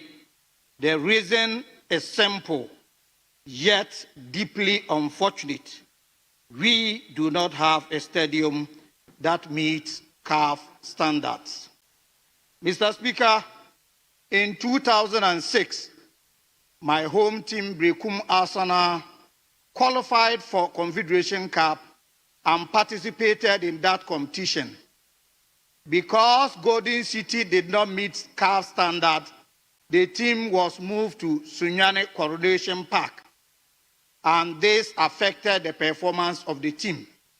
The team eventually got eliminated by Petro Atletico of Angola. 2 years later, they qualified again for the CAF Confederation. They were sent to Sunyani, but this time round, they withdrew from the competition. I'm very confident Bibiani Gold Stars will not withdraw because they will not have the opportunity to play at their favorite dance park. Mr. Speaker, football, we all know, is the world's most popular sport, and it transcends all boundaries, being geographical, being political, being social class. And it goes beyond providing mere entertainment. In fact, it is a powerful socio-economic tool that has potential to transform lives and transform nations. Mr. Speaker, economically, football creates significant amount of jobs from professional players, referees, technical teams, event makers. It is therefore important as a country to invest in the sport we love so much, that is football. Mr. Speaker, may I take this opportunity to make reference to the public epicenter of football in Ghana, that is Bono region, specifically our regional capital, Sunyani, should be considered for a modern stadium as well as my constituency, Brekum West, Mr. Speaker, which has 6 Division 2 clubs, namely Fatenta Jinyame, Anyimom FC, Jinijini Jaffa, Domfete Galazi, Adom Afa Soccer Academy, and my own football club, Eagle Soccer Academy, of which I'm the proud owner and the bank ruler. Notwithstanding the fact that we have 6 teams in the constituency, there is not a single playing field. The teams are forced to move to either Brekum East or Sunyani West to play league matches. So I'm pleading that as President is considering building 6 for the new ones and Sunyani being the epicenter to be considered, Brekum West will also have a modern facility to unearth the numerous talent we are yet to discover. Honorable Speaker, thank you once again, and I want to commend the maker of the statement and would want to assure him that we are solidly behind Gold Stars, and I'm very confident they will do us proud when they go into the Continental African Club Championship. Thank you. Thank you very much. I'll take the last one from... Mr. Speaker, thank you very much for the opportunity to contribute to this statement and also to congratulate Bibiani Gold Stars for winning the premiership in the last edition. Mr. Speaker, in as much as I empathize and sympathize with Bibiani Gold Stars that have qualified and yet the matches in their hometown in front of their supporters, and that they have to travel to another place to go and play, and also that we are calling on government to build new stadiums across the country. Mr. Speaker, it is important that we pay attention to how we keep some of these facilities that we already have, our maintenance culture. The Speaker, Accra Sports Stadium is just behind us. And you can go there and see the state of the Accra Sports Stadium. That is supposed to be the Wembley of this nation. So we can go to Kumasi and see the state of Kumasi Sports Stadium. I remember before the Africa Cup of Nations in 2008, a brand new stadium was built in Takoradi. The Speaker, if you go there today, where's the state of that stadium? I don't think that even school sports can be held in that particular facility. The same thing with Cape Coast Sports Stadium. That was built before 2015. If you go there right now to speak with the state, Mr. Speaker, you recall recently when even Black Stars had a match. FIFA didn't want to allow us to play in this country at a point where we contemplated taking the match out of our country. And so, Mr. Speaker, the point I'm making is that it's important that even as we ask for new stadiums to be built, it is important that the ones that we have already, we take very good care of them. Go to Ho Sports Stadium. That's a stadium that has been there for all these years. If you go there and see the state today, even the fence was almost down, the stands are not there, the pitch itself is not in a good state. University of Ghana Stadium that was built recently, Mr. Speaker, the pitch is not in a good state. And so I am very worried about our maintenance culture as a people. We cannot be calling for new facilities when the few ones that are available to us, we are not taking care of it. Mr. Speaker, it is important that we make time once in a while to discuss Ghana Premier League in this country. And my colleagues who are close to sports in this country will tell us these days when even a club wins the league, it's not something you want to overly celebrate over. Because the things that are happening in our leagues, Mr. Speaker, it is not something I can discuss on a platform like this. I was thinking that with the announced expose in football, our refereeing was going to be better than we have today. But Mr. Speaker, if you go back there and you see what is happening, the way matches are won on pitches, Mr. Speaker, it's a major problem. It is obvious that this country, we have the raw talent, and that if we invest and invest properly, and we create that enabling environment, we can move our sports to where Brazil and the rest have gotten to. But we are simply not doing the basic things that we need to do to be able to get to the top.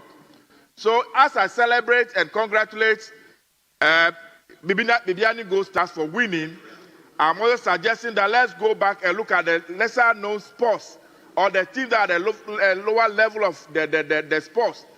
The third division team, the second division, the third division teams, where they are playing. Mr. Speaker, there's something that is creeping into our country now that, again, all of us should be worried about. These astroturfs that we are building all over the country, that how do you travel to a place like my place, Oti region, virtually a rainforest, and then everybody is busy building astroturfs. Now, if you go and check the science behind these astroturfs and the effect it has on players, that is why Europe and everywhere else, they are moving out from astroturf into natural green grass. We are busying ourselves celebrating that we are building astroturfs across the place. And that is having serious effects on our players and when they even travel abroad. So I think that we need to have a conversation with the Ministry of Youth and Sports and then the GFA and find a solution to how we can develop a sports infrastructure in this country that will be beneficial to all of us and our sportsmen and women. With this, Mr. Speaker, I thank you very much for the opportunity. Thank you very much.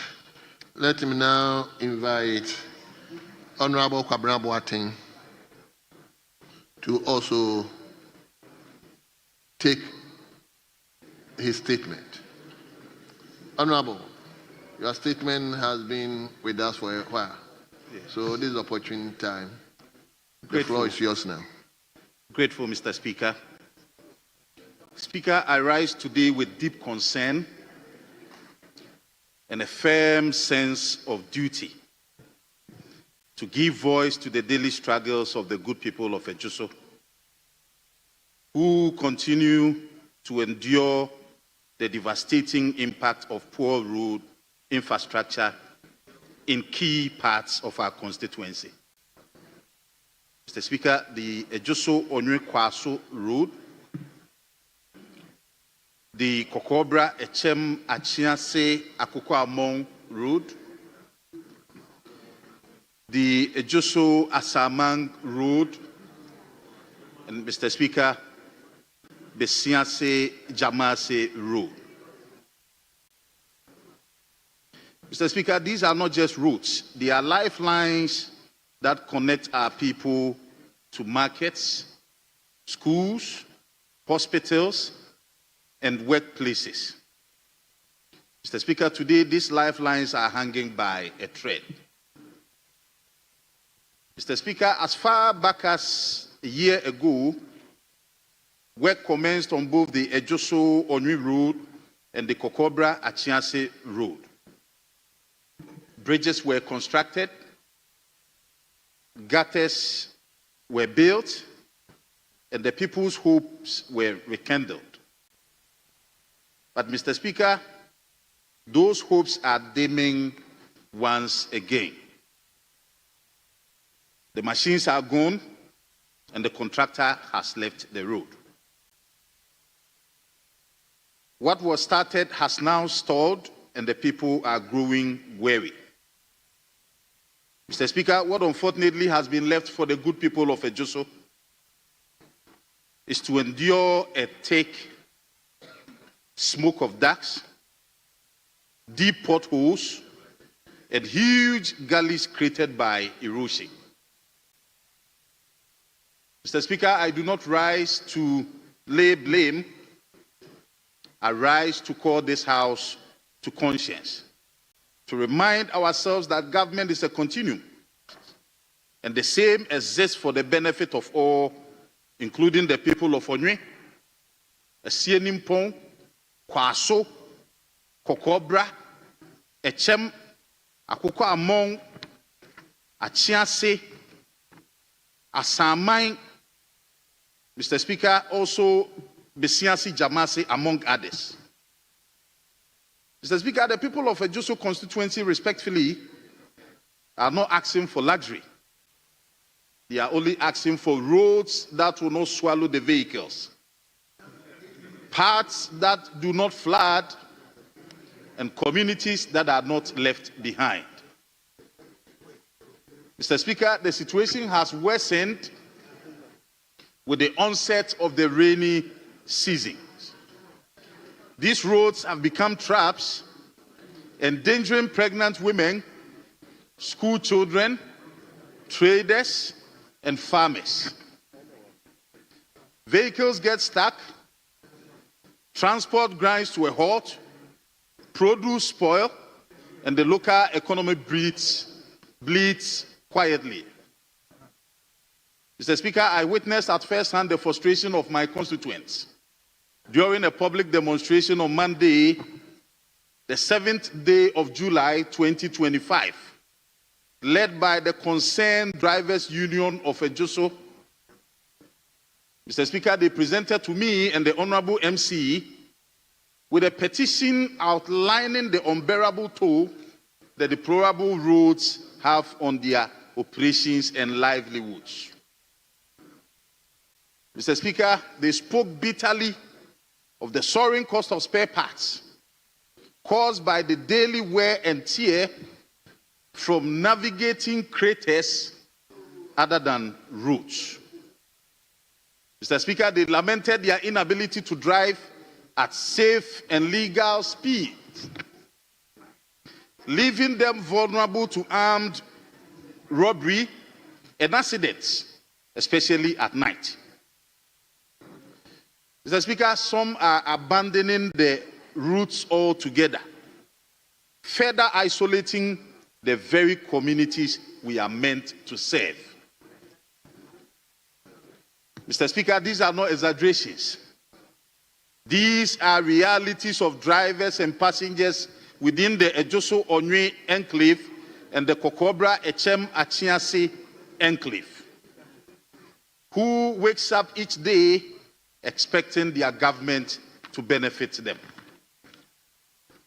Mr. Speaker, while I commend the Ministry of Roads and Highways and the Ghana Highways Authority for commencement of the constructions, it is clear that mere beginnings are no longer enough. We need commitment, continuity, and most importantly, Mr. Speaker, completion.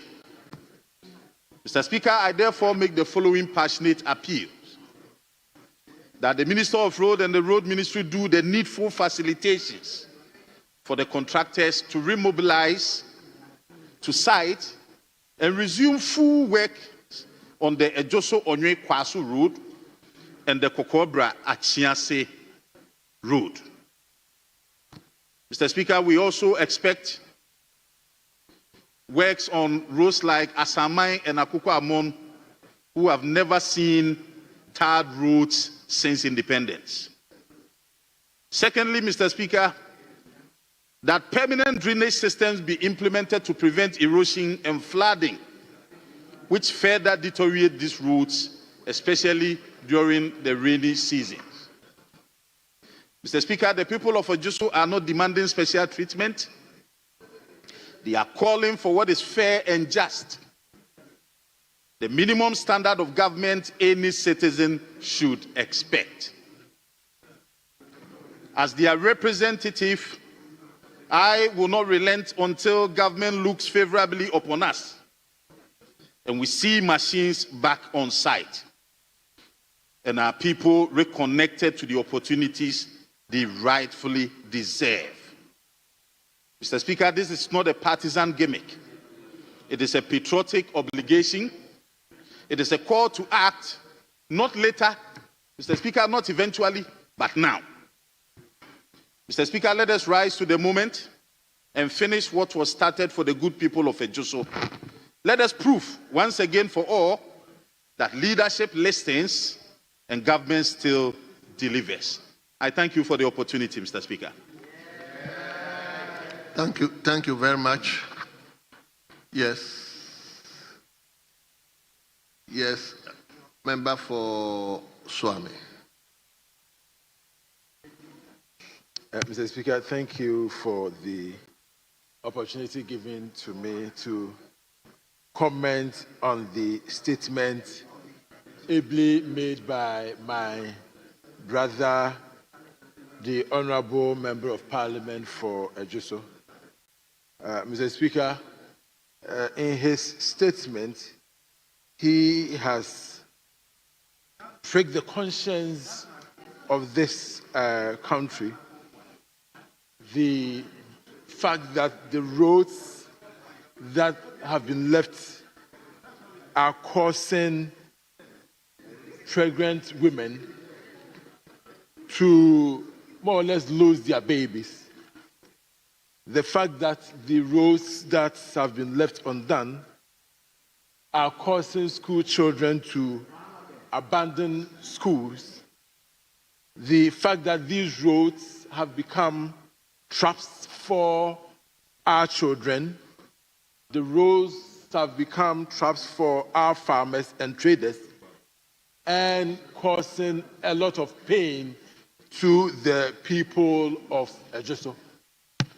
Mr. Speaker, with respect, this problem is not only in Ejiso, but my brother had to bring this before the House. Remind the Minister for Roads that Ejiso is still part of Ghana and that any allocations that will be made for road construction, the President and his team should never forget Ejiso. The importance of Ejiso to the country and especially to the Ashanti region, Mr. Speaker, cannot be said to be overemphasized. Mr. Speaker, the halting of this project tells us what has happened since the assumption of this government. I can understand that the President just puts his government together, but Mr. Speaker, we see that in some other areas roads are being constructed, but there are equally important road connections that the President must look at. One of them is the Ejiso one. Mr. Speaker, if we move from Ejiso, one road that I believe the President and his team should never forget is the Kumasi-Accra Road, the Amasaman portion of that road. Anybody who has used that road in the past months will tell you the ordeal travelers and users of the road go through. Mr. Speaker, the past government committed a lot of money into constructing that road. But since the assumption of this new administration, that road, all important road project, has stalled and is causing travelers and our people who live within that enclave a lot of pain. Another project which has also stalled and needs the attention of this House and this country, Mr. Speaker, is the Swami interchange. I don't say that because I am the MP for Swami, Mr. Speaker, but I say that because the delay in finishing that project is causing a lot of traffic within the Kumasi metropolis. Mr. Speaker, that road, that construction started well. A lot of the contractor and his workers were on site day and night working. But Mr. Speaker, since 2025, gradually we've seen the reduction of workforce on that road. We've seen that now there are just skeletal staff working on the Swami interchange. Mr. Speaker, that road, that particular portion of our international league is so important. It leads to Burkina, it leads to the Sahelian regions, and of course, it leads to the northern part of our country, where our president from. And so, Mr. Speaker, it is important that as we prioritize some of the road construction, these ones, the one by my brother from Ejiso, the Accra-Kumasi Road, and the Swami interchange, Mr. Speaker, are prioritized. Now, Mr. Speaker, when you delay the construction of these roads, what happens is that the cost of the road goes up. We are a country of fee. We don't have a lot of money. So why do we continue to waste money? Mr. Speaker, when the roads are stalled, what happens is that mobilization and demobilization cost goes up. Mr. Speaker, when we stall the road, what happens is that the ones that have already been done are destroyed.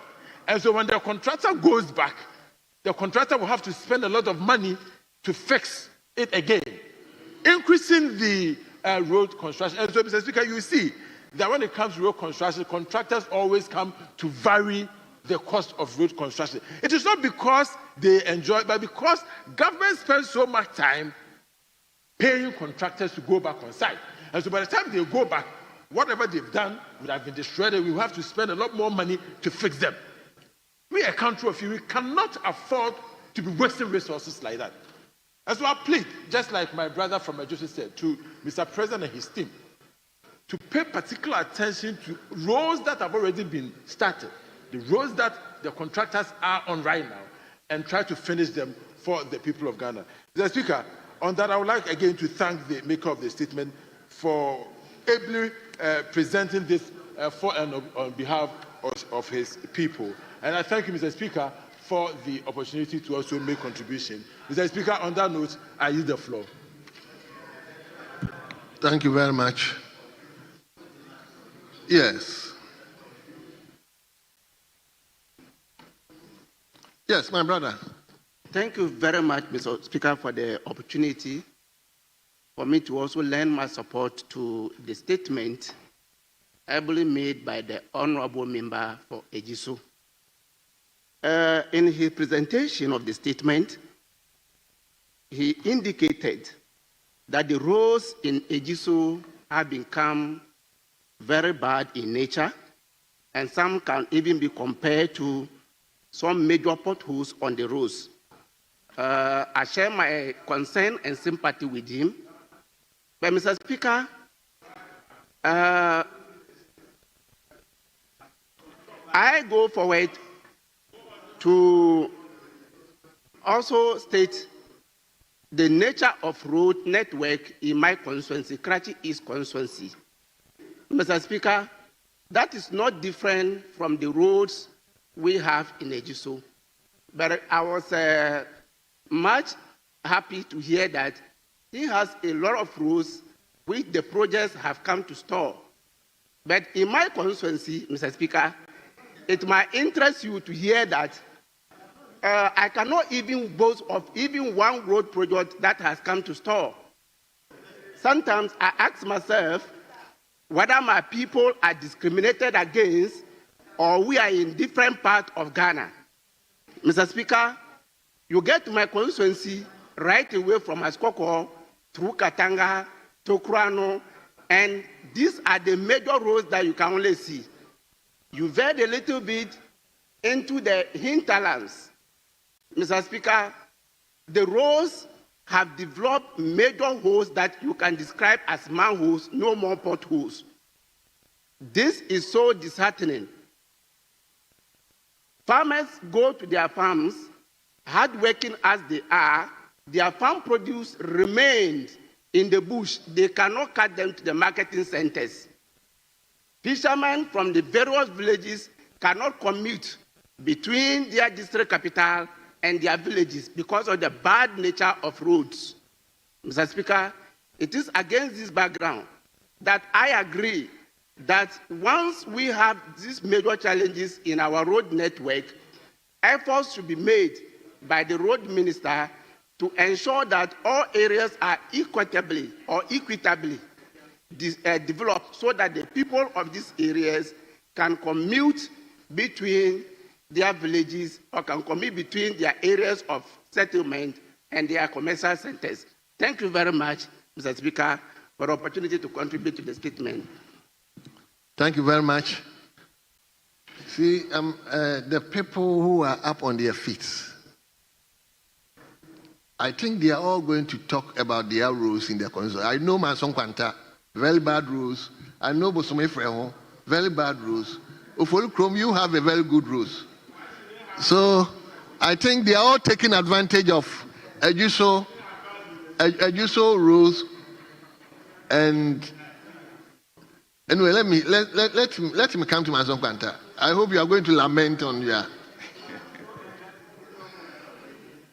Thank you very much, Mr. Speaker. I know you had read my mind already. Firstly, I will congratulate my brother for making such a brilliant statement, which is at the heart of most of us in this chamber. Because, Mr. Speaker, as you rightly said, road issues are of concern to many of us here, and I'm not excluded, because in my constituency, road network and the quality of roads is a big issue. But, Mr. Speaker, the issue here is that we have a lot of contractors who have done work on roads in Ghana, but they have not been paid. They have raised IPCs, submitted, waiting for payments, and they have not been paid. So as Honorable Member from Swami indicated, we leave these roads to deteriorate further. And when the contractors go back, we will have to spend more money to get them to even the state that they were left. But Mr. Speaker, one thing that we need to learn as a nation is that once contractors work on these roads and they raise IPCs and the IPCs are certified, they become contingent on the nation to pay. So if we delay, in paying these IPCs, what it means is that it's going to cost the nation even more. Because as you delay, interest continue accruing on these IPCs. So you might decide that today, yes, for whatever reasons, you are not paying. But interest will continue to accrue. So indirectly, you are causing financial loss to the states, something that could have been avoided. Interest will build, and the roads will deteriorate further. So, Mr. Speaker, it's not in the interest of the nation for us to delay paying contractors for whatever reason that we may have.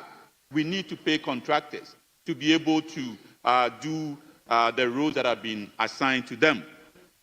And Mr. Speaker, importantly, we need to acknowledge the fact that all the economic transformation programs that this government, have touted or have talked about, without good and accessible roads to the productive centers, these programs would never, go as planned.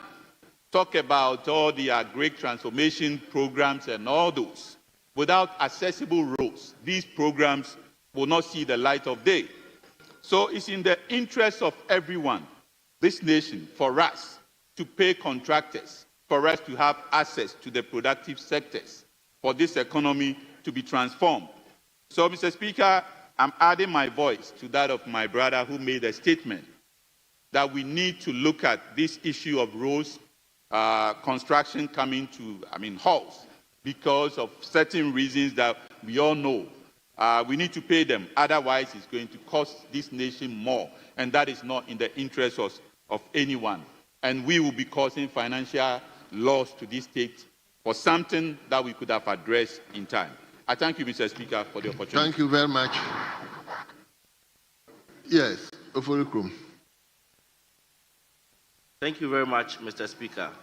I want to express my strong support for the statement ably made by the Honorable Kwabena Boateng of Ejoso, who happens to share boundary with Oforikrum. Mr. Speaker, the deplorable state of the roads as expressed by the Honorable Member of Ejoso doesn't just affect Ejoso, but also has consequences on Oforikrum as well, as many residents in Oforikrum use the Ejoso-Onwe road as well to their various workplaces and even to access market centers. Mr. Speaker, quite interestingly, one key program that could have helped most of us, and I'm sure if it was still functioning properly, a lot of us will not be complaining of roads, is the DRIP project. The recall of the DRIP machines to the regional administration offices has affected all of us, Mr. Speaker. As I'm speaking to you, quite surprisingly, this morning, I didn't even know my honorable colleague was going to make this statement. My constituents called me that some of the roads in my constituency have become so deplorable, they cannot even move out of their neighborhoods. And I remember clearly that before the DRIP machines were recalled, we were using these machines to address the situation. Quite unfortunately, we have to mobilize funds to support these communities. Whilst I remember that when the DRIP machines were functioning, there was also a fund that was being used for its operationalization. So we will urge the roads minister that they do well to get the DRIP machines back to the municipal and district assemblies so that members of parliament can have access to them so that we use these machines to fix the roads that central government has not yet budgeted for or has not yet prepared to put them in better shape or asphalt them. Then I believe that some of these complaints will also go down. But until then, Mr. Speaker, we also pray that the minister also considers every member of parliament in the big push agenda, so that when he's sharing the national cake, everybody will get their fair share and there will be a reduction in the deplorable situation that we are currently facing. On that note, I want to thank you for the opportunity, Mr. Speaker. Well, lastly, yes, okay. Honorable, hold on. Let me give, then I'll come to you as a last person. Yes. Thank you, Mr. Speaker, for this opportunity to comment on the statement. Mr. Speaker, this is a House of Records, and whatever we say here must be the true records. I just want to, my senior colleague, to know that there hasn't been any recall of the drip machines, and all the members of parliament here will attest to it, that in our various districts, we still have all the drip machines in our district. Thank you, Mr. Speaker. I want the records to reflect. Okay, very well. Honorable member for Boston Frehu. Thank you, Mr. Speaker. Mr. Speaker. Honorable Banya, are you going to support him? Mr. Speaker, I want to give him a call. Thank you, Mr. Speaker. Mr. Speaker, I want to commend my very good friend and colleague, lawyer Boateng of Ejuso. But quite recently, I was watching the news, and I saw some good people of Ejuso demonstrating. Speaker, it was disheartening. But, Mr. Speaker, the issues they were recounting were very serious and critical issues. So I want to commend my good brother for bringing this very critical issue, which his constituents has brought before him, to this August House. I believe it is a mark of a good leader. And these and many are what the constituents expect from their members of parliament, which I believe that he has demonstrated that he is a good representative of the good people of Ejuso. And I'll urge the good people of Ejuso to continue to support him, because I know the more they support him, the more he is encouraged to do some of these things. The Speaker, like many other speakers have also said or mentioned, the issue about roads in this country, the Speaker, it is one issue that we need to spend the whole day to talk about. Governments come, government go, and each and every successive government recounts the number of kilometers of roads they have added. And Speaker, yet there are challenges of roads in all the constituencies. If there were time, if you would have opened the platform for everybody to recount the number of roads they have in their constituencies that are deplorable or in a very bad state. The Speaker, every member of parliament here will have something to say. The Speaker, I remember one day when we were going for campaign. The Speaker, there was a community around Damascus in Bosome Frehu. The Speaker, we couldn't cross because it had rained. And for the whole week, students around that area, the Damascus area, could not, Keteke, Nyambetre, all those areas, could not move to school because it rained, just raining. Mr. Speaker, roads like Esiwa to Abosamso, Asamama, Mr. Speaker, when it rains, in the Danso curve, it will be difficult for vehicles to even cross. Mr. Speaker, from the Beposo down to the Siwa roads, the same issue when it is raining season. It becomes very dangerous and a death trap. Mr. Speaker, from Rontuo down to Dompa, you cross to Diase and end from Mankase. Mr. Speaker, it's another bad road. Banso and Brewa. Yes, that is where the Banso and the Brewa waterfalls go through. Mr. Speaker, it is a serious challenge. Mr. Speaker, again, when you hit Enyanso and you want to go to Tebeso, you go through Sumdadieso, Besianse, very bad area, very bad roads. Mr. Speaker, even when you get to Nsaim and you want to go to Tebeso, another bad road. Mr. Speaker, the Subriso from Tebeso to Subriso road is another bad road.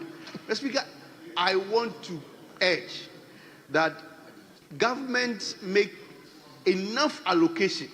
I know the road minister is doing well. I know successive road ministers have done well. They have done their best. But I'm asking that government, this house, as a matter of urgency, prioritize roads and as a matter of fact, advance a lot of resources towards or allocate a lot of resources towards construction of roads in this matter. Mr. Speaker, it is one reason why I commended the action, the idea, the decision by the SWA administration and now the Dankwa Kufuor administration in procuring the drip machines. Mr. Speaker, it is one of the novelty, the best initiative for me when it comes to management and dealing with our road issues.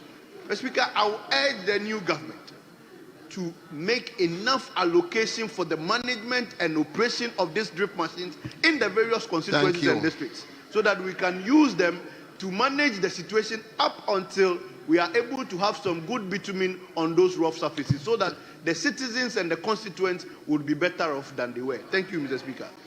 Thank you very much. Honourable members, we bring statement to a close. Let me, on behalf of the House, thank all those who have made statement and all of you who have taken time to also comment on the statements. Leadership, leadership, leadership, any indication?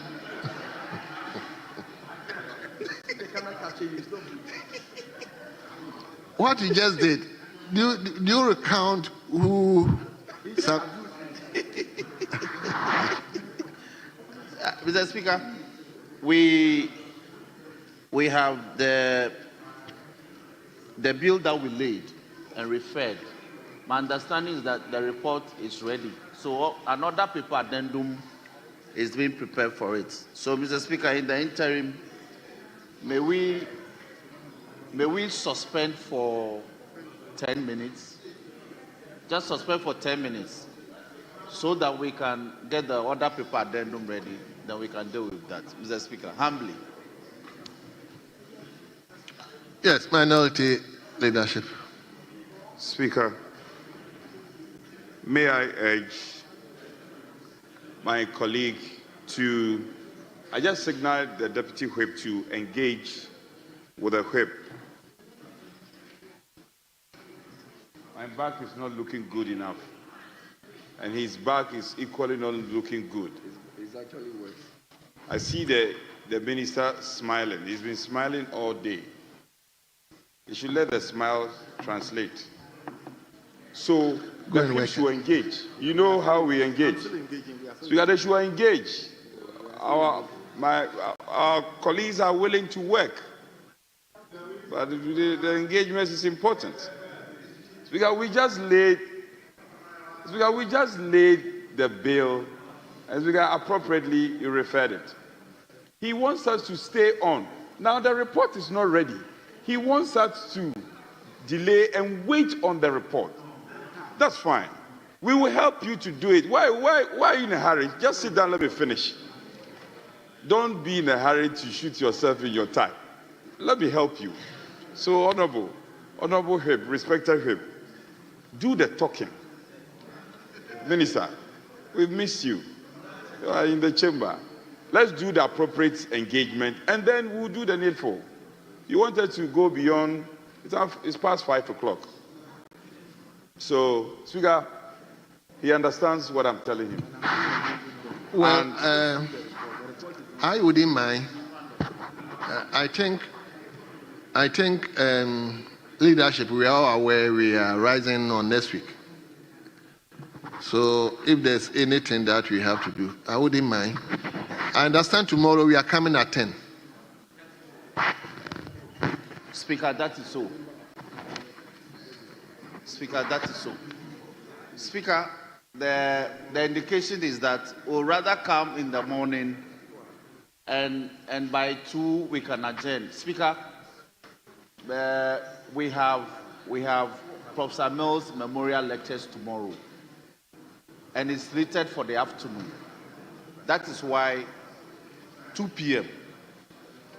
Yes, the lecture is at 2 p.m. So I have had some prior engagement. I'm also aware of the business slated for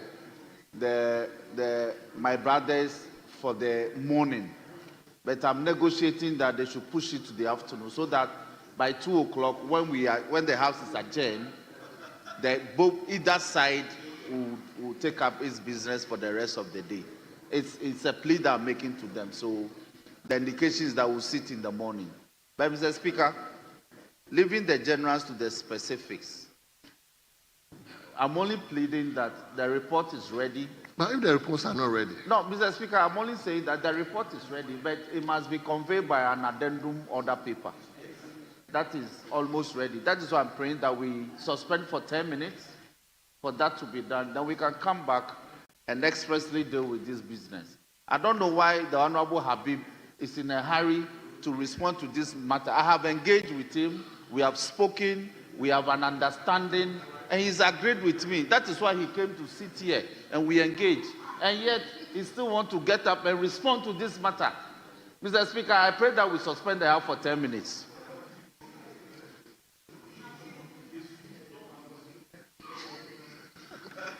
Thank you, Mr. Speaker. Mr. Speaker, last week, the majority leader presented the business statement.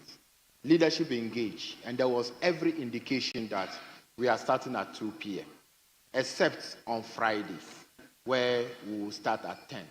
I don't know, all of a sudden, the majority chief whip is going to, is indicating that we should sit at 10 tomorrow. Mr. Speaker, even today, there was equally important assignment. We had the first Northern Conference in Tamale. We did not say because of that, both the majority leader and the minority leader and all the MPs from the North, they were in Tamale UDS for the program. But we did not say we should sit at 10 because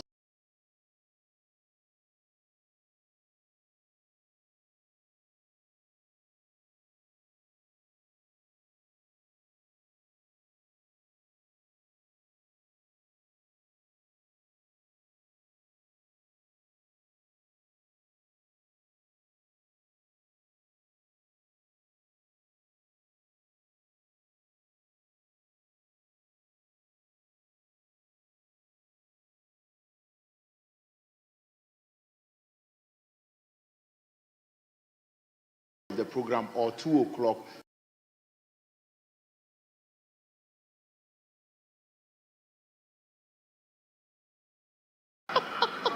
Minister, you don't have the floor. Speaker, sometimes it's painful when I speak and the Honorable Habib comes back to respond in certain manner. Why is it painful? It's painful because I gave good reasons why we are moving the sitting time from 10 a.m., from 2 p.m., from 10... Please. I listen to you. I gave good reasons why we are proposing to move the sitting time from 2 p.m. tomorrow to 10 a.m. Very, very good reason. Honorable Leader, please, let's suspend the House for 20 minutes. Yes, we will discuss that in the House is accordingly suspended.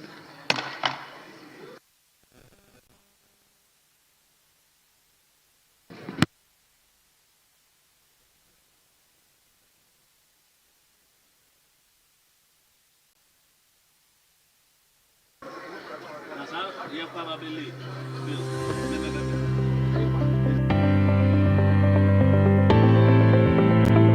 is a good initiative by Parliament to let our constituents know what is happening in the chamber.